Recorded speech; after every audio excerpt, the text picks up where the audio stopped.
শুভ সকাল বন্ধুরা, সকলে কেমন রয়েছো? তো অনেকেই বন্ধু যারা গ্যারেজ করে বা এয়ার কম্প্রেসার মেশিন ব্যবহার করে, তো তারা অনেকেই জানে না। যারা বিশেষ করে নতুন বন্ধু রয়েছে যারা এয়ার কম্প্রেসার নিয়েছে, তো তাদের উদ্দেশ্যে আজকে আমি একটা ভিডিও নিয়ে এসেছি। তো যেটা হলো আমার এয়ার কম্প্রেসার মেশিন। এই মেশিন চালানোর আগে অবশ্যই আপনারা ইঞ্জিন অয়েল আপনারা চেক করে নেবেন। ইঞ্জিন অয়েল আপনার সঠিক আছে কি না আছে। এখানে গেজ নাট রয়েছে, এই গেজ নাট আপনারা খুলবেন। গেজ নাটটা খোলার পরে আপনারা এই যে গেজ নাট, এটাকে বলে gauge nut, Mobil gauge nut. এটা খোলার পরে আপনারা চেক করবেন যে মোবিল ঠিকঠাক রয়েছে কি না রয়েছে। আর এই হচ্ছে মিটার, এর মাধ্যমে আমরা বুঝবো যে কতটা পরিমাণ আমার হাওয়া উঠেছে।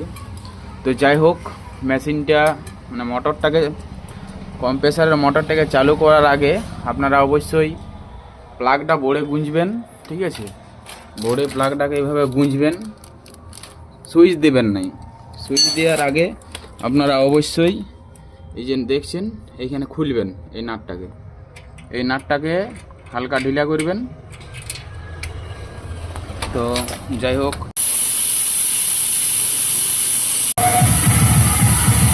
তো এইভাবে আপনারা ডেন করে দেবেন। আর খুব সাবধান বন্ধু, আমার যা অবস্থা হলো আপনাদের এইরকম অবস্থা হতে পারে, তাই এয়ারটা অবশ্যই পুরো শেষ করে নেবেন, তারপরে এই কাজটা করবেন। সত্যি আমার পুরো একদম চারিদিক এই অবস্থা হয়ে গেছে। তো ঠিক আছে, এবার ডেন নাটটা লাগিয়ে নেব। আর আমার তো এই অবস্থা হলো, তো আপনাদের যেন এই অবস্থা না হয় সেদিকে খেয়াল রাখবেন। অবশ্যই মিটারে দেখে নেবেন যে 0 হয় যেন। তো আমি একটু রেখেছিলাম আপনাদেরকে দেখানোর জন্য যে এই রকম ফলাফল হয়। তো এই রকমটা হবে যদি আপনি এখানে এয়ার সম্পূর্ণ না শেষ করেন।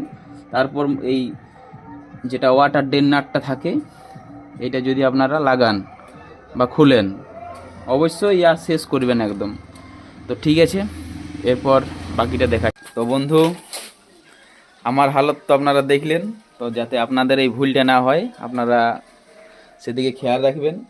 তো অবশ্যই এই কম্প্রেসার মেশিন স্টার্ট করার আগে যেটা বললাম যে আমি ওয়াটার ড্রেন করা হয়ে গেছে, ড্রেন নাট আমি লাগিয়ে দিয়েছি, আপনারা ওইভাবে লাগিয়ে দিবেন। আর অবশ্যই গেজ নাট